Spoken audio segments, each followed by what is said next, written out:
Welcome back to AP World History. We're going to look at Japan, Korea, and Vietnam and how they were impacted by the Chinese civilization. This term we talked about sinification. Um, that is, China's influence on its neighbors is well noted for these three different countries. Um, we'll take a look at Japan first. We'll look at their feudal system that developed, which was similar to the feudal system that developed in the Dark Ages uh, in Western Europe. Uh, the Yamamoto period is from 300 CE to 710 CE. Um, it will be selective in what it adopts from China. They will embrace Confucianism. The language, the kanji characters come from uh, China. Buddhist sects will be brought to Japan, and they will adopt Chinese art and architecture. Um, they don't embrace everything in China, but they look to China as their big brother. Uh, their influence was not brought about by any conquest, but rather by diplomatic means. And their government structure will be very similar to that of China. And this will be under the Tang dynasty.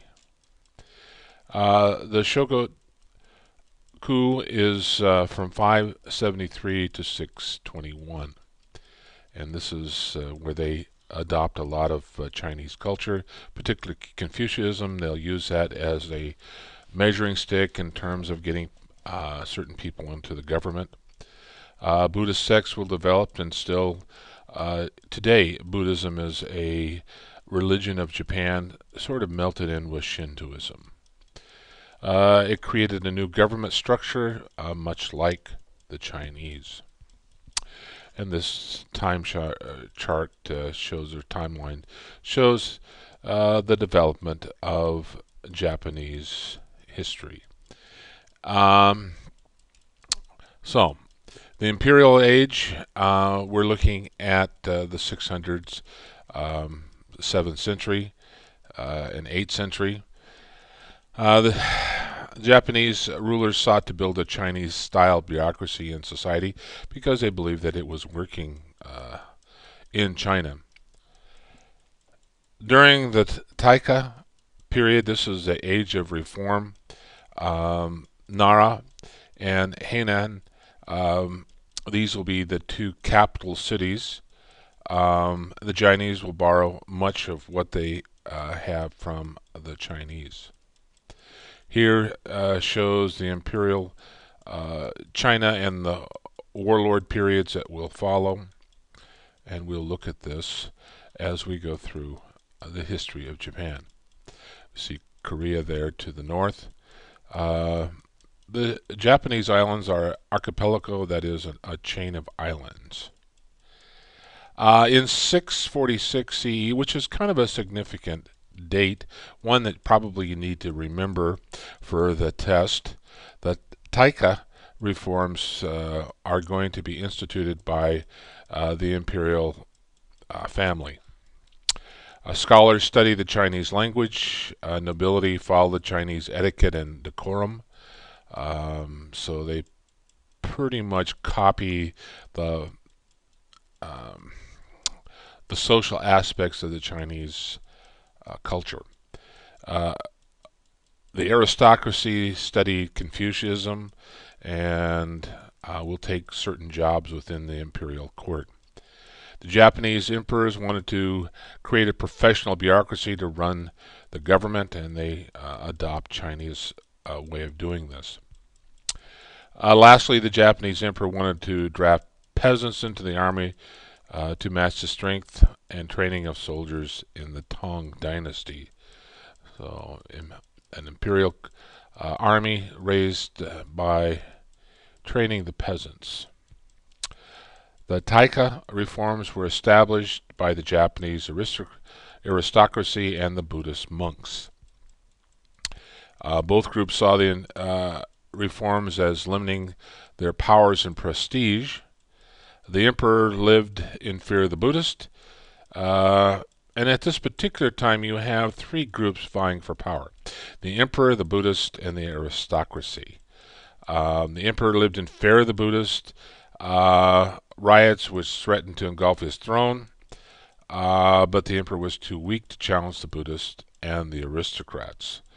So you have three different groups looking for power in Japan. In 794 CE, the Emperor Kammu moved the imperial court from Nara to Hainan, which is now Kyoto, which we call Tokyo. He did this to get away from the Buddhist influence. The Buddhists were forbidden to locate in the city, but they were allowed to live on the outskirts. Now, the distance between Nara and Hainan is about 28 miles. So this wasn't a huge move. But this was the center of culture and power in Japan at this particular time. Eventually, the emperor will abandon the reforms, but for a period of 100 or so years, they will embrace the Chinese culture. The Heian period, cultural borrowing, and so they will take Chinese writing, artistic styles, dress, Buddhism in the form of the Zen Buddhism, which is more the meditation, the Mahayana Buddhism, the Pure Land Buddhism, is going to be embraced by the peasant class. But the Zen Buddhist will have an influence on the aristocrats.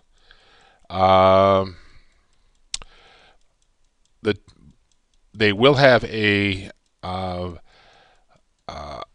civil service system, but it won't be like the Chinese civil service. It will be employed by aristocrats, not necessarily going through a test to get there. As the Tang Dynasty comes to an end, the Japanese will start moving away from the Chinese culture. And so birth will be the way that you essentially move up, or you have any kind of position. There was some social mobility, but not much. Aristocrats were allowed to build up their estates and organize local militias forces. The power of the emperor continues to shrink as a result of the shift to Hainan. The civil service lifestyle in Hainan period. Emperor's power was eroded, but the court culture soared to new levels of sophistication. It was really a world of luxury, aesthetics, visual delight, gardens, ceremonial tea ceremonies, paintings, the clothing, the silk. There was strict codes of behavior, was considered polite behavior. Court life became somewhat artificial and a little suffocating. Again, during this time, large estates grew, elaborate court life, highly refined. Etiquette was everything. And in fact, if you come to Japan, they certainly have a refined etiquette that everyone seems to know their position within society. There were personal diaries at the time. One of the great novels that comes out of here is The Tale of the Genji, and Lady Murasaki is going to have 1,000 pages talking about the court life. And it talks about moving away from the Chinese model in religion, art, and government. So they're going to acquire their own identity. This is pillow book, Shogun, talking about court life. Again, the stylized kind of life there. A young woman being pursued by many men trying to win her favor, uh, talking about how beautiful she is and what a fine woman. Uh, but is very artificial, almost contrived kind of a court life. So this might be something that they might ask on the AP World exam, but it's just really talking about what it was like to be in the court. In the novel, the female author captures the life of the prominent and amorous son of the emperor and the fate of his descendants. So um, certainly was read by the aristocrats. The common peasants did not have the ability to read, mainly because they couldn't afford the schooling.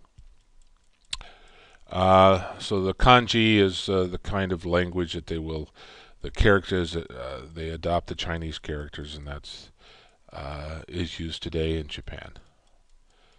This shows the court dress, very stylistic silk. Um, there is going to be a new class of individuals that arise in Japan, and these are going to be the provincial warrior elites. So the warrior society, the bushi. Aristocrat families pursue the acquisition of land and power, and each family is going to have its own little fiefdom and have its own army to protect itself, and there'll be occasional battles between these warrior estates over property rights and so forth.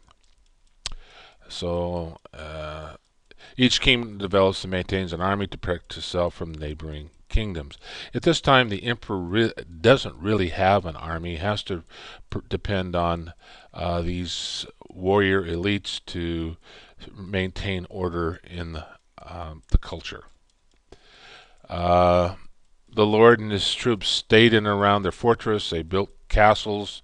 If you go through Japan, there's numerous castles throughout the country and numerous temples. The way it worked is the peasant paid tribute to the Lord for protection and justice. The bushi, or the warrior lords, administered law, supervised public work projects, and collected taxes. The soldiers that worked under the warrior lords were called the samurai, and they will develop the Bushido code of behavior at peace and in battle. And we'll stop there, and we'll pick this up next time.